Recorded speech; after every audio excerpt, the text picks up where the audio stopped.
സദൃശ്യവാക്യങ്ങൾ 22:4. താഴ്മയ്ക്കും യഹോവ ഭക്തിക്കും ഉള്ള പ്രതിഫലം ധനവും മാനവും ജീവനും ആകുന്നു.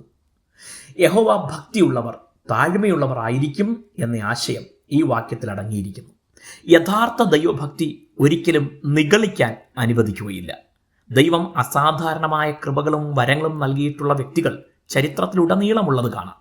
അവരിൽ പലരും ഒരു ഘട്ടം കഴിയുമ്പോൾ മറ്റുള്ളവർ അവരെ ബഹുമാനിക്കുകയും ക്രമേണ ദൈവത്തിൻ്റെ പ്രതിപുരുഷൻ എന്ന പോലെ കാണുകയും ചെയ്യാൻ തുടങ്ങുമ്പോൾ ഉള്ളിൽ നിഗളമുണ്ടാവുകയും ക്രമേണ അത് അവരുടെ എല്ലാ പെരുമാറ്റങ്ങളിലും പ്രതിഫലിച്ചു തുടങ്ങുകയും ചെയ്യുന്നു. ദൈവത്തിന് കൊടുക്കേണ്ട ആരാധന അവർ സ്വയം ഏറ്റുവാങ്ങി സ്വാർത്ഥ താൽപ്പര്യങ്ങൾക്കനുസരിച്ച് പ്രവർത്തിക്കുകയും ചെയ്യുന്നു. തൽഫലമായി പിശാചിൻ്റെ കയ്യിലെ ഉപകരണമായി അധപ്പതിക്കുകയും വീഴ്ച ഭവിക്കുകയും പലരെയും തങ്ങൾക്കൊപ്പം വീഴ്ത്തുകയും ചെയ്യുന്നു. തന്നെത്താൻ താഴ്ത്തുന്നവനെ ദൈവം ഉയർത്തും എന്നത് ദൈവത്തിൻ്റെ വിശ്വസ്തതയുടെ ഭാഗമാണ്.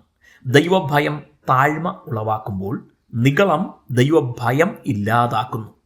ഒരിക്കൽ ദൈവഭക്തരായിരുന്ന് വിനയമനോഭാവത്തോടെ ജീവിച്ചവർ പിന്നീട് ഉയർച്ച വരുമ്പോൾ ദൈവഭയം വെടിഞ്ഞ് അഹങ്കാരികളാകുന്നത് അസഹനീയമാണ്.